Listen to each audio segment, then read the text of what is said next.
All right, good evening and welcome to Higher Ed Live. I am Patrick Powers, a project manager at mStoner and your host for the evening for this wonderful edition of Higher Ed Live.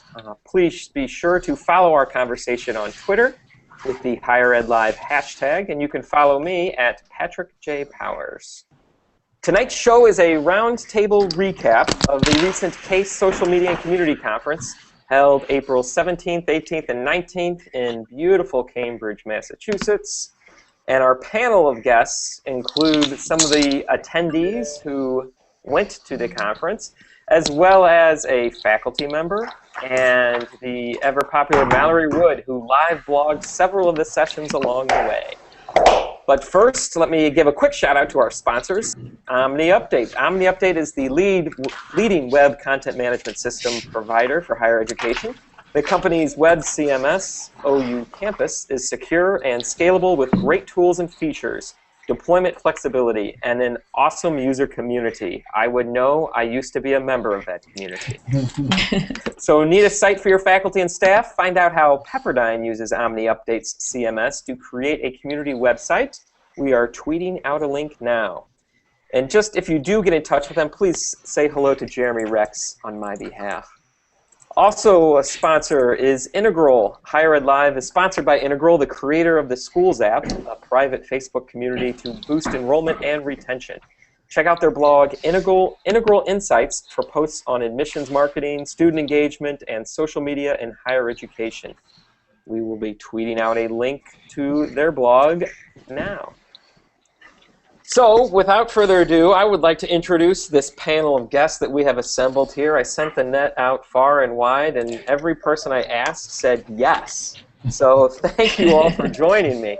I will start. This isn't going to make any sense to anyone who's watching, but on my left to the right, I'm going to start with Allie Morris, is a social and web communications coordinator at Brandeis University in Boston. Say hello, Allie. Hello, and I do not have my lovely little thing at the bottom, but you can find me at Allie E. Morris on Twitter. I will talk to anybody, and also I'm not a puffin anymore for those of you who also went to CASE.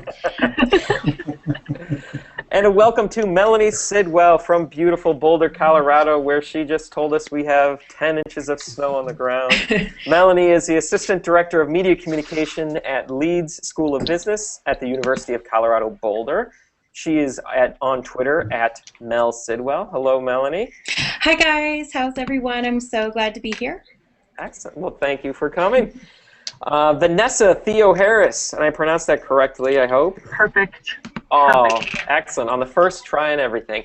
Vanessa is a digital marketing and community manager at Babson College in Boston. She can be found on Twitter at my favorite Twitter handle for the night, which is Vanessa T. Smiles. Hi, everybody. Mike O'Neill, raise your hand. Mike O'Neill is a program administrator at Rensselaer Polytechnic Institute in Troy, New York.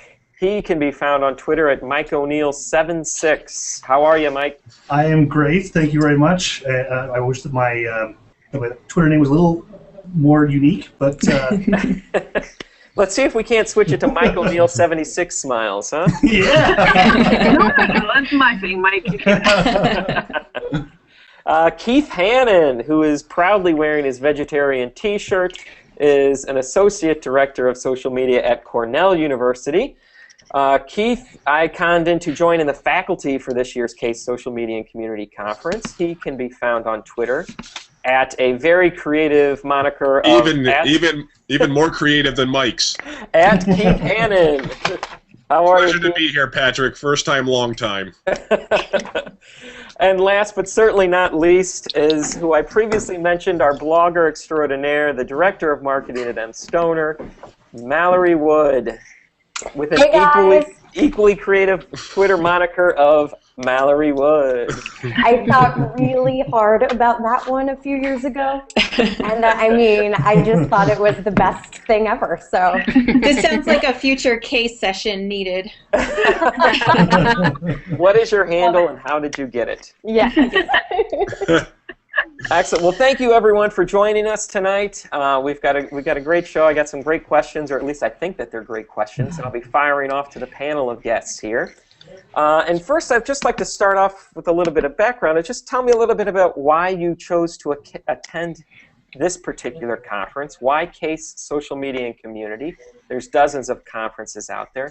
What drew you to this one specifically? What were you looking to get out of it? And we'll lead off with Allie. So this was actually my first professional conference, and really I had been following CASE for the past 2 years since I really transitioned into this social media role, and was always impressed by the quality of the blogs I read. It really helped as a solo practitioner in the Alumni Relations office to sort of develop our social media program. And so when I noticed that CASE was coming to Cambridge, which is literally a 10-minute drive from my house, it wasn't that hard to convince my management that this was something I really should be doing, and you know, it helps when you don't have to fly somewhere or get a hotel room. So it was just, you know, it was convenient, but also it was definitely the conference I wanted to go to. Excellent. Well, Melanie, what about you? You did fly. I from did. Colorado, 2 time zones away. That was one of the appeals, was that it was in beautiful Boston. But I honestly had heard really great things about CASE from colleagues who had gone to previous CASE conferences, and I wanted to get in on the action. What I really liked about this particular conference was there were 2 tracks. There were building blocks and sessions for those of us who've been in social media a little bit longer, who maybe understand the value of hashtags but wanted to dive in a little bit more. So I really appreciated the 2 different tracks for social media users. And I had heard Patrick and Keith before at conferences, so I knew I was in store for some social media wisdom coming my way. Or social media something. Something. That never been described as such, but I appreciate that. Yeah. Well, Vanessa, you did not have to fly. Just a short jaunt over there to Cambridge. Yeah. Yep. So short jaunt for me. Well, so actually, this was my 3rd CASE conference, or CASE Social Media and Community Conference. First one I went to was in 2011, out in San Francisco. So started in San Francisco, went to Chicago, ended up in Boston. Kind of fun. But you know, from day one, just knowing that it was a great kind of community to come together, social media ambassadors at different colleges and universities, understanding the challenges and trying to keep up with, you know, whatever is happening in the social media world. I knew it would be a good community to be a part of, and I keep coming back because I really enjoy and appreciate the intimate nature of this conference. It being smaller in scale than a lot of other conferences that are around social media. It's a really great way to network with my colleagues and really give each other true, genuine advice, very hands-on nature. So it's kind of why I keep coming back, and I always bring back great things to my team here at Babson. Actually, a colleague of mine came along with us this year, with me this year, to kind of experience all the greatness that CASE SMC is. I appreciate it very much, and it's great to see it grow and evolve over the years too. So. Awesome. Well, what about you, Mike? What drew you to Boston? Quite honestly, I mean, kind of like Vanessa, this is my 3rd conference, so... You're hitting 75%. yeah. So, and it's... Hall of Fame numbers. I've been to the last 2, so I started in San Francisco, like Vanessa did, and really, like, each year, I always get so much out of the conference, not only from the sessions that we have, but networking with colleagues. So it really is my favorite one to go to, just for that reason. Awesome. And Keith, aside from the begging and pleading from me, what drew you to CASE? I know you were an attendee last year as well. I was. I think I was certainly honored that the Patrick Powers would reach out to me and ask me to present. And I'm a really big believer in what CASE does. I blog a lot for CASE, and I believe because it's one of the most it's held in such high regard within the industry that I think it's important for it to increase its social media presence in the industry as well. I mean, I don't know if everyone knows, but I think CASE is celebrating their 100th anniversary this year. So certainly it has roots domestically, internationally. It's it's a pretty big deal, and it's just starting to get up to speed with social media. And I think for those of us who battle skeptics in our operations, or we struggle to get resources for what we want to do, if CASE can become a big ambassador for social media, I think that will open a lot of eyeballs around the entire industry. Excellent. Well, thank you. Well, then the next question then kind of leads from that with your attendance at the conference. What would you say is your biggest takeaway? And I don't want you saying hotel towels or a stack of pens or a drink tab from the hotel bar. What was your greatest takeaway from this year's conference? And we'll pick on someone else this time. We'll start with you, Melanie. For me, it was the need for data analysis. Time and time again, we hear in social media, it's about metrics, and our social media channels provide us some for free, but there really is a need to understand the data, to look at the story that the numbers are showing us and make decisions based on that data, and whether it's a need to develop that professionally or to staff for those needs. I think that's something that higher ed will need to invest in one way or another, and I'm hoping that is something that myself as an individual can work on in the coming year. Awesome. Thanks. What about you, Allie? What was your big takeaway from? My big takeaway was that there really needs to be more hours in the day, because there is no way to implement every single thing I want to do in a way that is going to be effective. But more specifically, I really agree with Melanie. Walking away with all the analytics information is something I've been focusing on, but haven't been able to really. I didn't really know if I was doing a good job, which I think a lot of people who are sort of on their own don't really know if they're doing a good job. And so I have ideas of how to do a better job. Specifically, now I think I need to dive into Google Analytics in a way that I never anticipated. We in my office separate time between the pre-reunion time and after reunion. So in my after reunion life, I will be focusing on really growing my analytics abilities and tracking in a kind of a more sophisticated way than what I'm currently doing. Oh, see, as someone who presented on analytics at the conference, this warms my heart. Just so everyone knows, I didn't send out any checks. I'm not paying anybody. You'll be paid, handsomely in retweets. So I'm going to turn to you, Mike. Aside from analytics, because I know you're going to lead with that. What was your big takeaway? I was thinking about this question, and really the first year that I started doing social media coming back from the conference, I really focused on creating a plan and just starting our program off small. The second year was really kind of retweaking that plan and planning goals and kind of building on what we've already done. And this year really is somewhat coming back to the roots of our plans and trying to create some things that we don't have right now, like a social media guideline for campus. And also, you and I have talked about a little bit that I also want to kind of retweak the metrics that we do. So it's definitely, those are kind of the takeaways that I came back from the conference with. Awesome.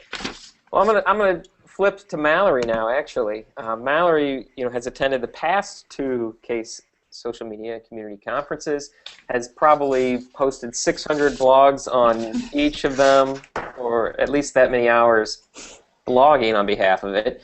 What is your biggest takeaway from this year's conference, Mallory?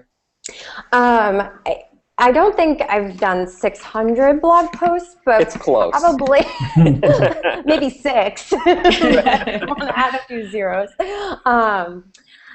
My biggest takeaway was something that Mike Petroff said in his session on how to manage a social media team, and I have it up so I don't get it wrong because I have blogged it word for word. He said, an email to an influencer can sometimes be more important than a tweet to your entire audience.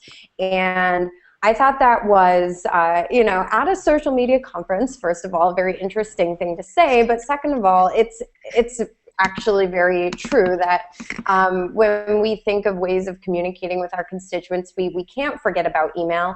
And sometimes reaching out, his point was reaching out to one person who you know can be influential in social spaces, sending them an email, taking the time to connect and engage with people on an individual level can definitely help all of your other social media efforts. And I just really felt like that was something that was really smart, very insightful, and that's been something that's stuck with me since the conference. Right. A shout out to Mike Petroff. If you follow him on Twitter at Mike Petroff, another creative Twitter moniker. Well, I'll turn it to Keith.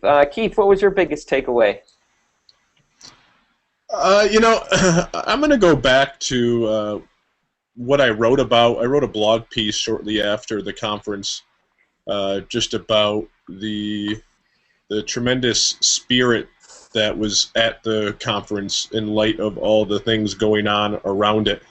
I was, from a faculty perspective, I was really impressed by how engaged everyone was, how passionate everyone was, and how, I've been to conferences where people are basically there on the company's dime, enjoying a few days away from the office, but the people at this conference, even more so from last year, I felt, were really ambitious and asked a lot of questions, wanted to get better at what they're doing, want to figure out how they can make the case to their institutions to invest more resources in social media.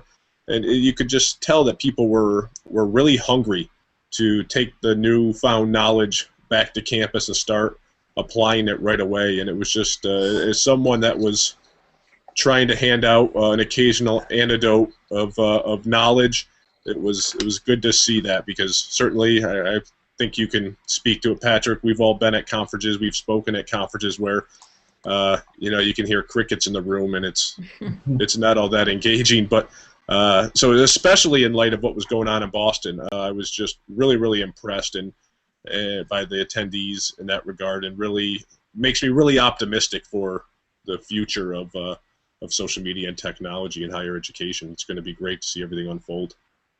Yeah, I think that's a great point you make about the evolution of our industry, or at least those working in social media and higher education, and how things have changed. And so maybe I'm going to turn to Vanessa. This is your third CASE Social Media Community Conference.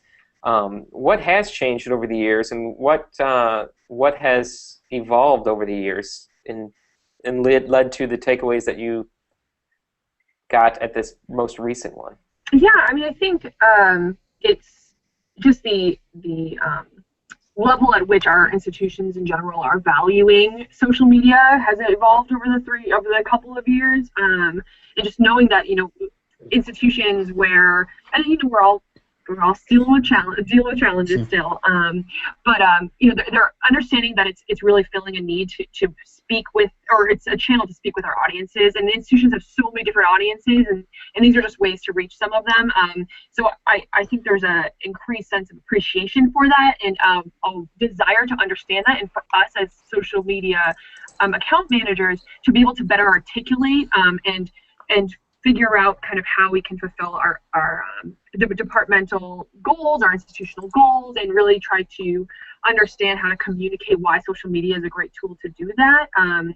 But I think another thing too, I think Chris and I talked about this in our crisis session, the idea of advocacy. And I think there's a big push now amongst lots of different brands outside of our industry of higher ed, to try to understand who your brand ambassadors are and to really engage with them and to have them be our influencers. So going back to what Mallory talked about.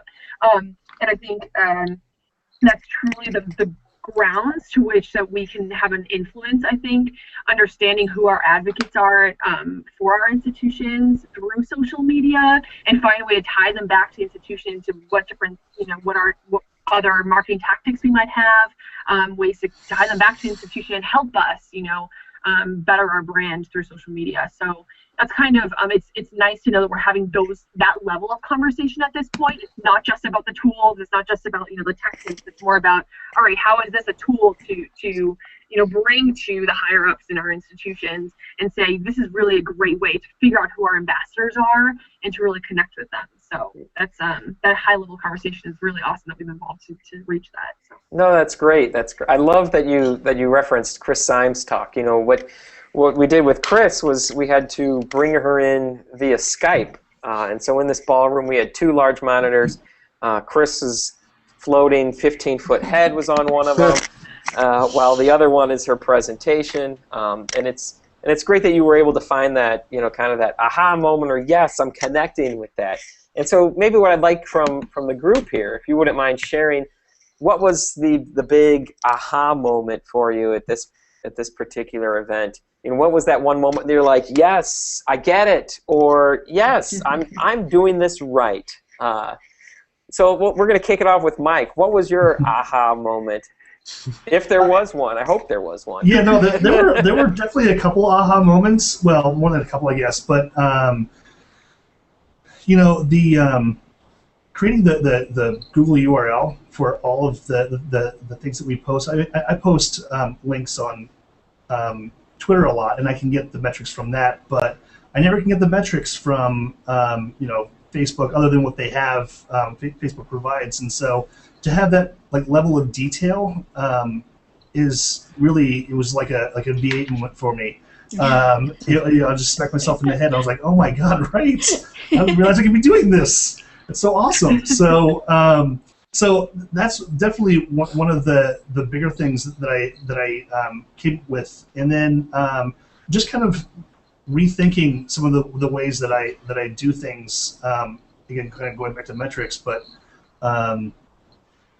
it really being able to articulate what we do and how we do it well with our higher ups is really important, especially for us here at RPI now. There's been a lot more emphasis on social media lately by our president and board of trustees. So being able to create some things that are really valuable for them is going to be really great for us, I think. That's awesome. I love the mention of the URL builder. I went ahead and tweeted out a link, so if you're following the hashtag HigherEdLive, there's a link to it, the Google's URL builder, where you can append a Google URL, track it all the way through, use those links throughout your social channels. Pretty freaking cool. Yeah, it really is. Yeah. Keith, what was your big aha moment? I think my big aha moment happened at the karaoke bar down the street. Yeah. Wait, no. I said aha, not uh-oh. Yeah. No, we were singing aha, Patrick. Lots of big 80s fans in the group. No, I would say my aha moment is somebody that's in Alumni Affairs and Development was getting some good insights from John Hill about how to further use LinkedIn to gather more data on alumni and how to really narrow down the search, to be able to look at location, graduate degree years, job title, and all that stuff. I use LinkedIn, I thought, fairly thoroughly, but I haven't gone to that level yet. So that was kind of a nice, oh yeah, they do have that whole alumni feature that I could take the time to utilize a little bit more. And so that for, in my opinion, that's just absolutely precious data for Alumni Affairs and Development people to have. Awesome. Well, thank you. You're welcome. Well, Melanie, what about you? Did you have any aha moment or moments of clarity? Yeah, I attended a session on crisis communication, and it was actually a friend of mine who's a journalist. He was following along on Twitter as I was live tweeting some of the sessions I was in, and when I was talking about crisis communication, a lot of times I think people focus internally, like what do we do and how are we going to communicate to the public.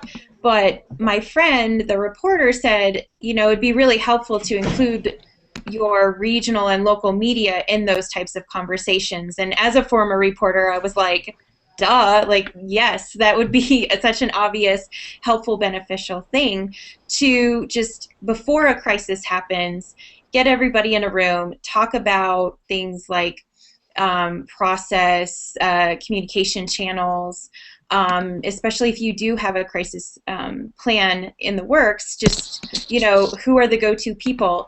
And I think that we saw that in Boston as a crisis was unfolding around us, that you end up becoming a de facto news agency, and people come to you for information, whether it's about the weather or, maybe it's a PR crisis, or maybe it's an actual tragic type of crisis. And for me, it just seemed kind of something that maybe a lot of higher ed folks don't explore, which is having that conversation with the local media before they're getting bombarded with deadline-driven requests. So,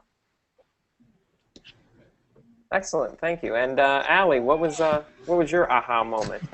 There were so many of them, and I think a lot of other people touched on some of them. But my big aha moment came actually in Keith's presentation, where I realized, I work at my alma mater, and I used to work in development research, and I have all of these relationships with people in both research and also I'm working a lot of my relations, and I sit on the development floor, and so I know the prospect managers. I sit in these meetings, but I realize how little I'm doing to really connect them to the social world. I do let them know what's going on, but when I'm doing a campaign or whatnot, and when I see something important from one of their prospects or someone I think might be important, I might forward it along. But I really could include them more in conversation and just educate them more, because I find that sometimes social is discounted as a way of getting to people, often because people think it's creepy, and in reality, a lot of our work is creepy. I think we use the word creepy a lot in the back channel, but it's such a luxury to be able to be creepy for a living, isn't it? It's true. It's very true. I mean, this is less creepy than working in development research, I must say. As a student worker, I never want to tell people what I did. It was a little bit embarrassing.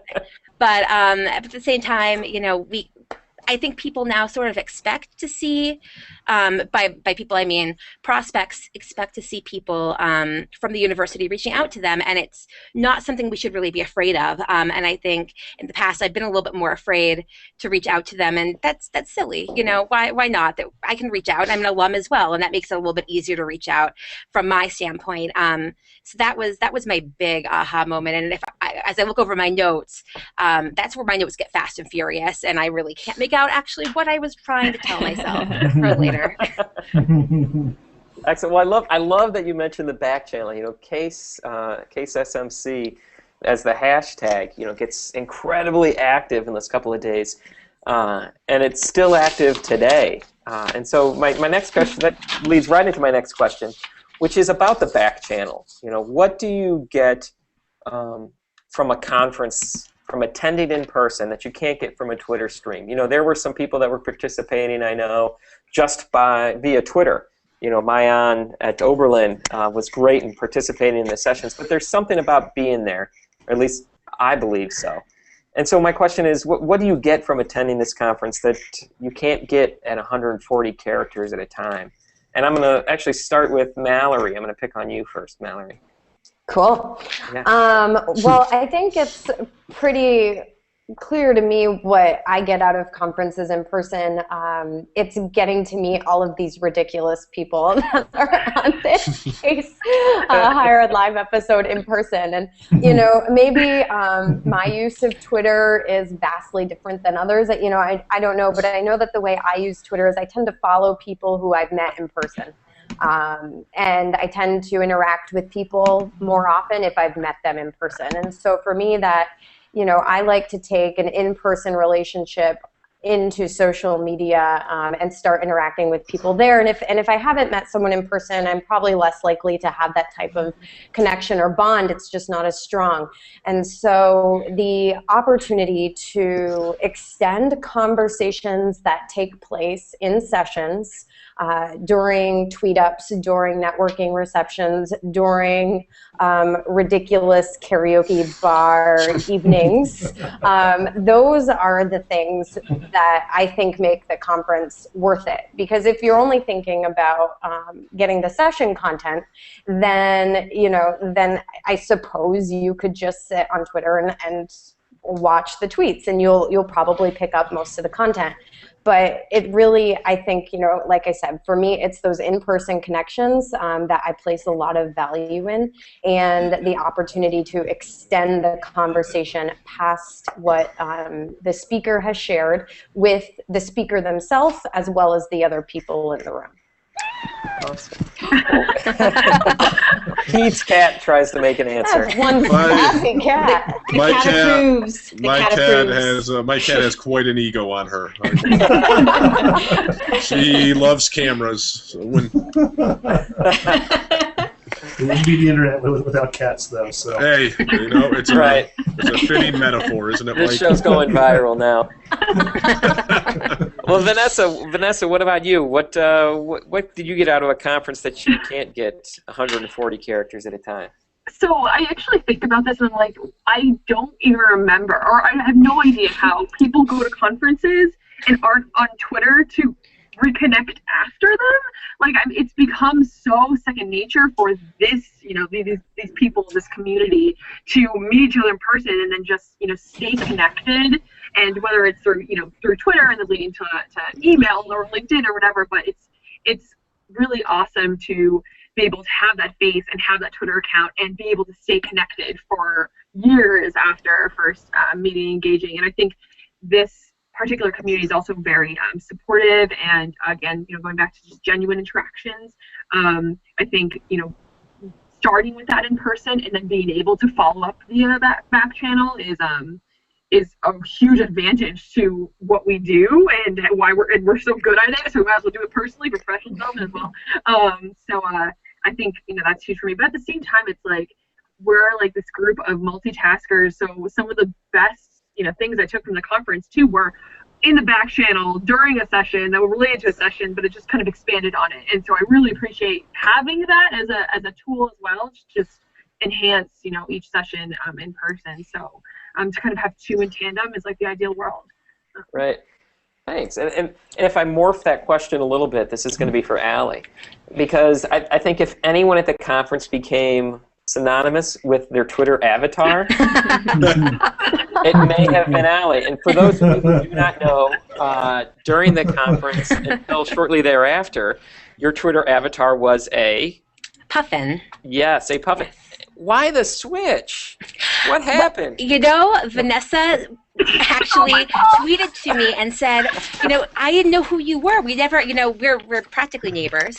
We never met up because I had the puffin face. So, after years of having the puffin, I switched away. And that's something I might not have gotten in the back channel because no one would criticize my poor little puffin. They had to see me in person. It's a very nutritious cereal. And I'm going to say something horrible and you're going to be incredibly offended, but it is a disgusting food. I had a puffin because I lived in Iceland, and in Iceland they do eat puffins, and it's horrifying. But I felt like, it's my experience. I have to do it. I wish I didn't. I feel kind of traumatized. But on the topic of what you get in the back channel, or what you get by being in a conference and not in the back channel. Who would have thought we would have broached puffin slaughter? That was not on the agenda. That was not on the agenda. PETA is going to be after us. They're going to come after me. But it's okay. I'm open to talking about my cultural exchanges. Being drunk on the street somewhere, I guess. But yes, so as you can tell, I'm kind of verbose. So I like to say that life isn't tweetable. I sort of treat Twitter like I treat a PowerPoint. If I'm saying everything on Twitter that I'm experiencing, I'm doing it wrong. So everything I tweeted and a lot of what I saw other people tweet was just quips, which makes perfect sense. But that's not getting the full experience of the conference. You're not getting all of the great feedback from the people around you or from just the presenters themselves. And that's sort of sad. Just have the back channel, but the back channel helps because it's sort of like, when you scream at a TV or, talk to the TV, you can just do it on Twitter and it's the same thing. And people respond to you and it's great. So, and, of course, meeting people. This is my first conference. I hadn't met many other social media people. And I went and followed basically everybody that I knew was going to the conference before I actually went to the conference. And so being able to meet the people in real life and, put a face to a name or to an online personality was just completely invaluable. You can't experience that in any other way. Awesome. Well, thank you for bringing it back away from the... I try. Mike, what about you? You were an active participant on the back channel. I really love what Allie just said about, or the analogy that she just made about PowerPoint presentations, because really that's something that I, when you go to the conference, you can read all the stuff that happens in the back channel, but you miss a lot of the nuances. You miss context. You miss, just for the speakers themselves, you miss that kind of stuff. Not to mention all the things that everybody's already talked about, being that you get to socialize with your higher ed colleagues and kind of, bring your brains together and figure out the problems that you're having and find other people that have the same things and figure out how to fix those things and do things differently, and you get all these conversations that you don't quite get in just doing being in the back channel. So it's really great. I mean, it's kind of like I don't if anyone's ever gone to a comic book convention, but when you're there, you feel like you're with your people. And when you go to this conference, I mean, like we all kind of work in social media and see people through their profile pictures, but really when you're there, it's like, I'm with my people. This is nice. And your people can embrace you. Yeah, exactly. And they do. And sing karaoke with you. And depending on how many beers, they just might. Right. Well, I'm going to actually answer and part of this question for Melanie, only because I think this is going to be her answer. She can correct me if I'm wrong. But one of the things you can't get in the back channel is this interaction with people who are giving presentations and follow-up questions and follow-up context. And I'm only picking on Melanie because she was one that came to what we were deeming faculty office hours and wanted some follow-up information about how to handle situations in social media. And I loved that part of this conference. I'd love to see that idea of faculty office hours kind of evolving. But Melanie, I've answered for you enough. What do you get from attending in person? Well, you can just say that was perfect. No. What he said. There, boom, there it is. No, I really appreciated having real life examples and being able to connect with somebody afterwards and have follow-up question after follow-up question. Nobody likes a mic hog at a conference where the guy, somebody just blathers on and air quality or airspace is really limited, so to speak, in a conference. So being able to go offline and have that social interaction about social media examples in your job is the point, right? It's about human interactions, and that's all we're trying to do. It was really nice to connect with Patrick, to connect with Mallory, to connect with so many people, and to know that my interactions with folks at CASE will continue on long after the conference is over. I mean, it's nice to have links to resources, but we as individuals are also resources and have knowledge. And yeah, we might all be on Facebook and Twitter and LinkedIn, but we're probably using it in very different ways or slightly different ways. And maybe you're doing something slightly different with your Facebook channel that might be something I could utilize here. And we can have a conversation about that, and it's just really cool. Excellent. I love what you said about learning from each other and relying upon each other. And that kind of reminds me and leads me to my next question, which is about learning from each other. Yeah. Patrick, may I chime in on this? Yeah, question, of course. if you will? Why would I? Who am I to Sorry. stop you, Keith? I just wanted to say to give it some different context. Well, one, Twitter does not give you the opportunity to get stranded in the midst of a national news story, which this conference did this year, which is not really something we desire, but it was a nice area of camaraderie nonetheless. But I would say it's much like, like sporting events, right? So I have a 50-inch plasma HD screen. I might have surround sound. I might have everything that makes the game look really good at home, but the experience of being in the stadium, to be amongst the other fans, to stand up and sing the 7th inning stretch, to watch the Mets beat the Cardinals, these are things that are only attainable from being there. To be able to feel the energy and really the ambition that I talked about before that you could just feel amongst the attendees. I think that's a big factor in sending you back to your school and motivating you versus just kind of seeing some good bullet points coming up on the Twitter feed. I mean, I love Twitter. I tweet as much as anybody, but I think there's just something about being in a room with 150 people, all really die hard about this stuff, and everyone just kind of feeling that energy as they head back to their campuses. Yeah, Keith, you kind of hinted at, you didn't hint so much as outright said, that conference was held really in the midst of a nationally news event. The conference started 2 days after the Boston Marathon. The last day of the conference, attendance suffered in part because local people couldn't get to the venue because of a shelter-in-place order across the city. And it kind of follows up a little bit about what Melanie said about learning in the moment.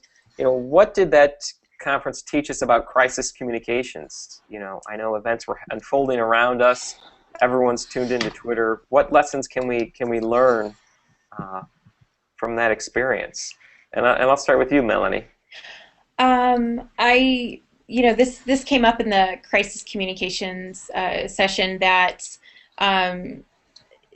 higher ed institutions and become a news agency of sorts. People are turning to you for information, and I don't know about everyone else, but my cell phone was buzzing, and people were writing on Facebook, my personal Facebook, and tweeting me as an individual because they knew someone there in Boston that week. And I was staying at a hotel in Cambridge. I was getting orders, getting the words about, shelter in place and driving along streets that were completely vacant except for police officers and canine units. So, it was really surreal to be so close to something that people back home in Colorado were watching on the news stations.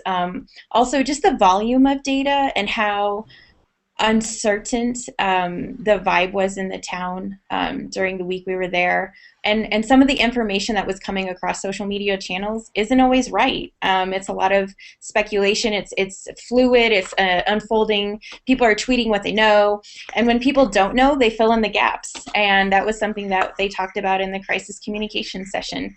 Also, it can be highly emotional. And just to remember to keep that in check, and especially if you're the social media account manager for an institution, it was a good lesson to see how things can go right and how things can go not so right when you're using social media to share information. Yeah, and I'd like to maybe turn it over to Allie or Vanessa, who are both locals, right? And correct me if I'm wrong, but you both missed that last day. Yes. In part because you couldn't get there. Can you talk a little bit about the social media reaction locally versus the social media reaction that was happening at the conference, and maybe what takeaways you learned regarding crisis communications and using those mediums? Well, I definitely learned more about social media in those 24 hours from Thursday into Friday than I think I have in my entire 3-year career working in social media.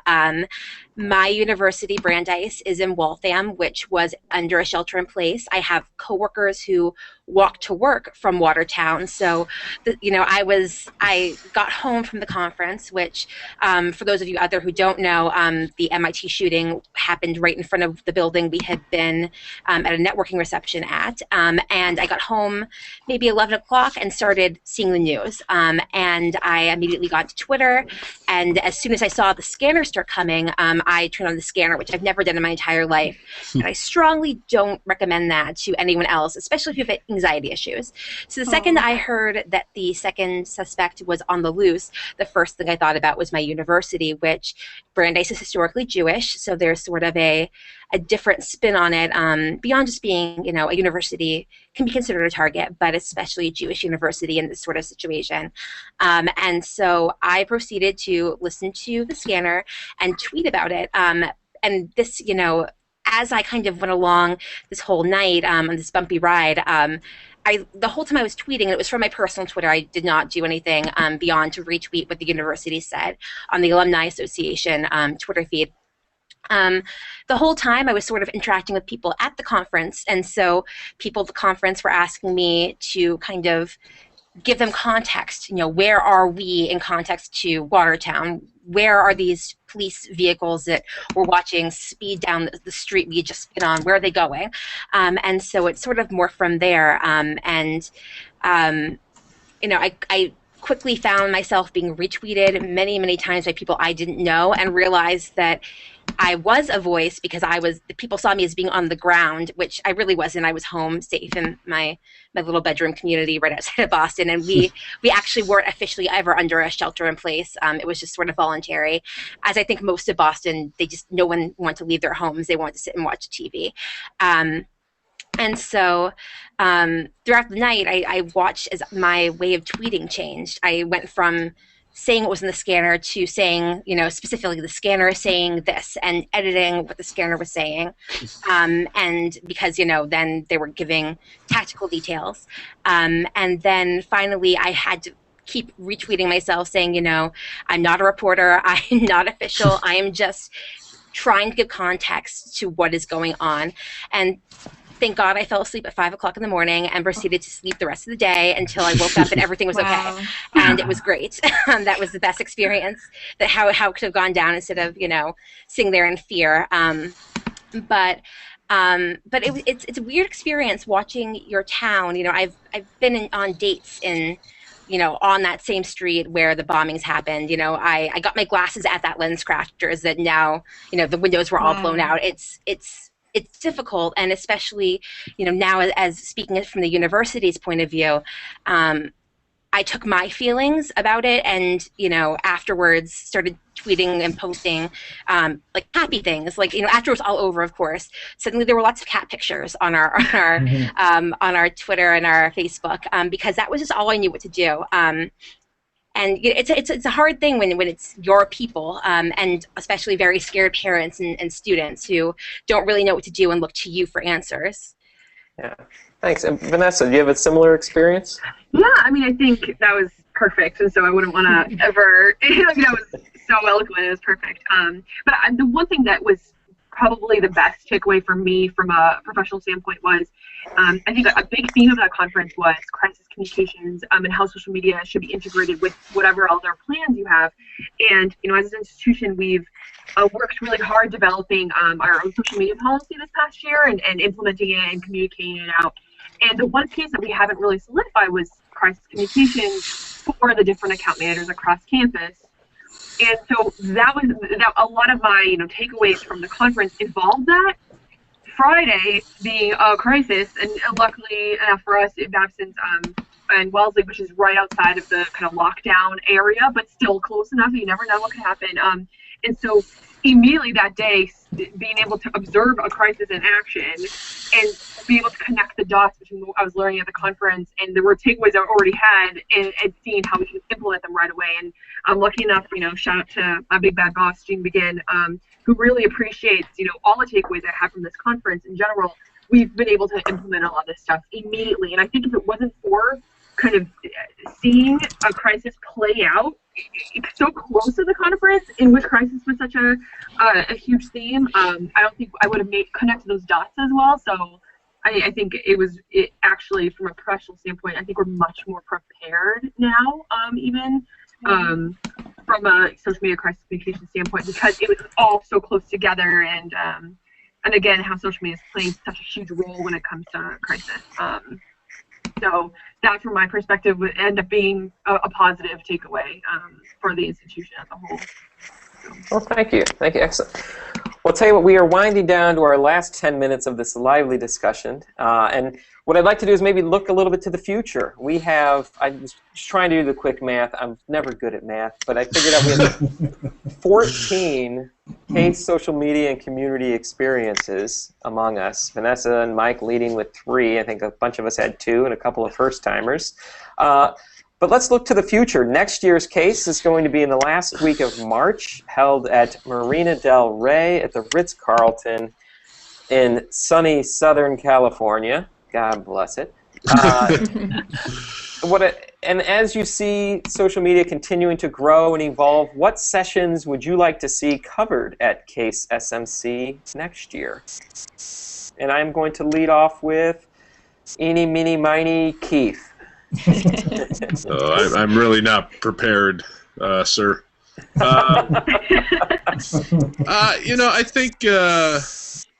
I think going back to what Allie talked about, her kind words on her takeaway from things I was talking about, I'd like to see kind of a focus on how we can infuse more of social into other areas of our institution and within our division, especially those of us who are in alumni affairs and development, where for so long, and I haven't been in the business very long, only 2 years now, but it's clear that there's 2 sides of the house. There's those who consider themselves engagement people and those who consider themselves fundraisers.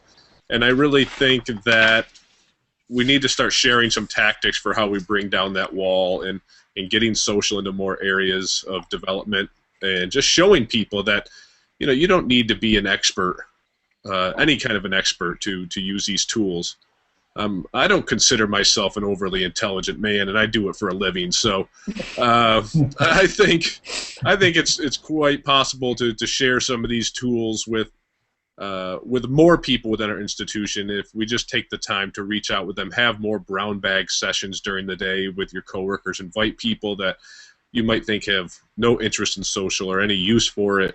Invite them out to lunch and talk to them how it might help what they do, help them do their job better.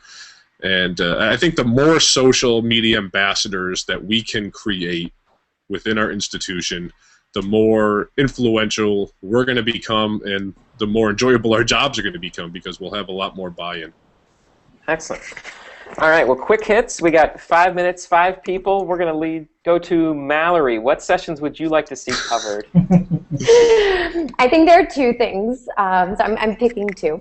And the first is I would like to see more conversations about how we align social media with our institution's strategic goals or our specific department's strategic goals. For example, if the institution is looking to increase enrollment by a certain percentage or enrollment of a particular type of student, or the institution's looking to do more social media fundraising campaigns, or I should say looking to do more fundraising campaigns, how does social media play a part in hitting those goals, and not just attempting to use social media, but also measuring and tracking so we can show that social media does play a part in those different campaigns. So that's number 1. Number 2 is that I would really like to see more conversation about how social media impacts lifetime engagement management, which our trusty behind-the-scenes tech wizard today, Fran Zablocki, you can't see him, but he's like raising the roof right now. He's all about lifetime engagement management. He's blogged about it. He's done webinars about it. He's presented about it. And the concept really quickly is that essentially, from cradle to grave, how do you communicate with your constituents. When I was working at St. Michael's College a few years ago before coming to Stoner and managing social media for the institution, one of my goals was to figure out how to engage with students starting as prospective students with social media. How do we take the tools that they're using and getting used to in that stage? How do we bring relevant information to them as current students, and what are the appropriate offices and people to be delivering that information? And then taking it from there into their alumni years, how do we continue to engage with them? What does the transfer of those accounts look like? What are the logistics? And I just think that that's a conversation I'm not hearing a lot of right now, but I think it's really important. And a lot of us who are doing social media at our various institutions are probably really focused on specific marketing, enrollment, or fundraising goals. But I think there needs to be more of a realization that we can impact the current students' experience with what we do on social media. And I think, you know, thinking about it as that lifetime engagement management can help us start doing a better job impacting current students in their learning and academic and social environment while they're on campus. Awesome. Thanks. Quick hit. Vanessa, what session would you like to see? So one of my biggest passions at the moment is understanding how social fits into your integrated marketing communications plan. And so it's more, you know, social is a tool in order to enhance engagement, but how do we better integrate with all of our marketing tactics? I work in the institutional marketing group, so it's obviously a key point for us to understand how it fits in with all of our other marketing materials. It's more than just slapping your Facebook, you know, account on a print piece, but it's more about how you can really truly infuse it throughout all their marketing tactics. So I'd like to see some more case studies on how social media can do that. And how schools have been successful when it comes to integrating it more smoothly. Awesome. Allie, what do you think? What do we need to see? Yeah. I would just like to see more brainstorming opportunities, especially beyond just the breakfast roundtables, where some of us didn't have enough coffee in us to really be of any use to anybody to bounce ideas off of, but seeing more dedicated time to talk to our peers, especially after we have these creative juices flowing, would be wonderful. Excellent. Melanie? I'm a big fan of visual communication, and especially with Instagram and Pinterest growing in popularity. I'd love to see a session looking at amazing Facebook cover photos, how to really utilize that real estate on your profile picture space, and look at institutions who are rocking that. I think another session potentially could be about the parody or the fake account, and what do you do when that happens to you. We had somebody grab the mic and talk about how he capitalized on his institution's like confessions or problems account and was able to turn that into a positive experience. So yeah, that was great. Thank you. Yeah. And last but certainly not least, Mike, what tee us off? What sessions do you want to see next year? A couple of things have already been mentioned. I definitely would love to see a session more deeply involved with using social media for fundraising in higher ed. I think that would be really good. Definitely trying to see a session that, kind of like Mallory said, to connect your goals with the institute overall goals would be great. I'd love to see a session that kind of talks from a bunch of different perspectives, the people that have done social media campaigns and how they've done them, and kind of really not only champion ourselves, but kind of share great ideas that people have done would be pretty amazing. So those are the top three that I have. Awesome. Well, thank you. Thank you. This has been certainly a fun hour for me. I hope it was as fun for you. So my personal thanks to you, Allie, Keith, Mallory, Melanie, Mike, and Vanessa. And certainly thanks go to the man behind the scenes, my colleague Fran Zablocki. I will encourage everyone to tune in next week to Brandon Croak, who is working at Integral. It's going to be talking about digital identity management. You are not going to want to miss that one. So that's all we have for tonight's show. Thank you for joining us. Have a great night. Thanks.